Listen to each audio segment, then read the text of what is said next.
দেখুন বন্ধুরা, দেখতেই পাচ্ছেন বাড়ির ডাটা। কি গো, ডাটাগুলি তো লাগিয়েছো, বেশি দিন তো হয়নি। না না, বেশি দিন হয়নি। এখানে ভালো গোবর সার আছে, গোবর সার থাকাতে তাড়াতাড়ি বড় হয়েছে। বাড়ির ডাটা সার দিনই গোবর সারের উপর নির্ভরশীল। গোবর সারই দেওয়া হয়, অন্য কোনো সার দেওয়া হয় না। অন্য কোনো সার দেওয়া হলে তো ডাটাগুলি আরো কি সুন্দর মোটা হতো। মাঝখান থেকে একটু পাতলা পাতলা করে তুলে দিই, তাহলে ওই গাছগুলি বাকি গাছগুলি বড় হয়ে যাবে। হ্যাঁ, দিয়ে দাও। ঘন আছে, যে ঘনগুলো আছে সেখান থেকে তুললে বাকিগুলি তাড়াতাড়ি আরও বড় হয়ে যাবে। কি মোটা হয়নি, কেমন লাগবে? আরও লাগবে? না, লাগবে না, ডাটাগুলি চিকন, এখনো মোটা হয়নি। দেখতেই পাচ্ছেন বাড়ির ডাটা। দেখুন বন্ধুরা, কি সতেজ সবজি আমাদের বাড়ির। টুকিটাকে যদি কিছু আমরা যদি রোপণ করি সবজি, বাড়ির খাবারটা চলে যায়, বাজারের উপর নির্ভর করতে হয় না। আজকে মনে করেন সবজি নেই, তো সবজি নেই, আজকে কী রান্না করবো, বাড়িতে যা আছে এটাতে হয়ে যায় মোটামুটি। আপনারা তো জানেন এই বাড়ির সবজি আমরা চাষ করি শুধু গোবর সার দিয়ে। দেখুন আমরা রাসায়নিক সার ব্যবহার করিনি, রাসায়নিক সার তো খুব ক্ষতি করে। এই দেখুন আজকে ডাটা দিয়ে মাছ দিয়ে রান্না করবে, তার জন্য আমি ডাটাগুলি তুলতে এসেছি। দেখুন, আর ঢেঁড়স গাছও বড় হয়ে যাচ্ছে, আর দুদিন পরে ঢেঁড়সও খেতে পারবো। তো সবগুলি সবজি মোটামুটি সবজি হচ্ছে। আর এদিকে হচ্ছে কুমড়ো গাছ, কুমড়ো গাছও হচ্ছে, আর দুদিন পরে কুমড়ো খেতে পারবো। তো আমাদের যে বক ফুলের যে চারাটা আছে এটার মধ্যে দেখা যাচ্ছে কয়েকটা কারকল ধরে আছে, এই তো লাল হয়ে যাচ্ছে, সোয়ারি হলুদ কালার হয়ে যাচ্ছে কারকলগুলি। এগুলি তুলে নেই, তুলে নাও। এগুলি নষ্ট হয়ে যাবে। দিয়ে কারকল গাছ উঠে গেছে, আরও অনেক কচি আছে, দেখছো নি করা হ্যাঁ, কচি বীজ। তাহলে এগুলি নিয়ে নিয়ে ঘরের মধ্যে আজকে রান্না করে কালকে রান্না করতে পারবে। নিয়ে নাও। তা তুমিও গাছগুলি চার দৌনি, তো তার জন্য বকুল গাছে দিয়েছো, বকুল গাছে কারকলগুলি ধরেছে।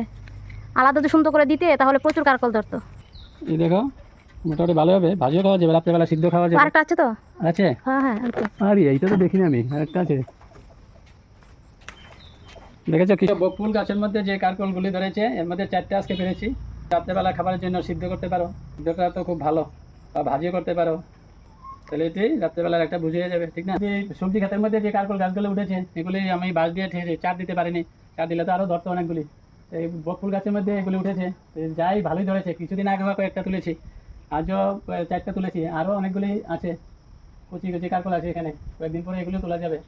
বাড়ির খাবারটা তো চলে মোটামুটি, খারাপ না চলে, ঠিক আছে। তুমি তো যদি আরো অল্প যত্ন করতে তাহলে তো আরো হতো।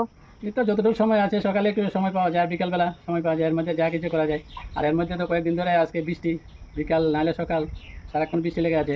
বৃষ্টির জন্য তো ঠিকভাবে পরিচর্যা করা যায় না, মাটিগুলি খুব ভিজা থাকে, তার জন্য অনেক কিছু করা যায় না সবজি ক্ষেতের কাজ। বন্ধুরা, দেখতেই পারলেন আমার বাড়ির সবজি ক্ষেত। তো অল্প স্বল্প আমার হাজব্যান্ড যাই করে, তাই আপনাদের কাছে শেয়ার করি। তো ও তো সময় পায় না, স্কুলে চলে যায়, 10টার দিকে স্কুলে চলে যায়, আস্তে আস্তে বিকেল 5টা হয়।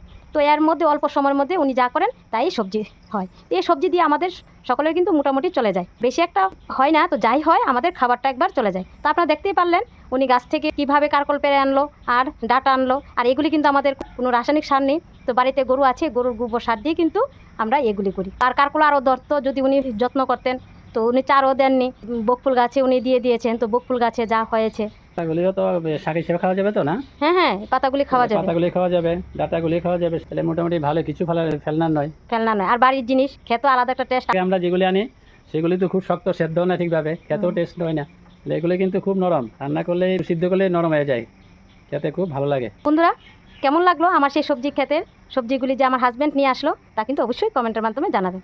ভালো লাগলে লাইক শেয়ার করবেন, আর হ্যাঁ, আমার এই ছোট্ট চ্যানেলটাকে সাবস্ক্রাইব করতে আপনারা ভুলবেন না। আপনারা সবাই ভালো থাকবেন, সুস্থ থাকবেন, আবার দেখা হচ্ছে পরবর্তী ভিডিওতে। ততক্ষণ যেন টাটা।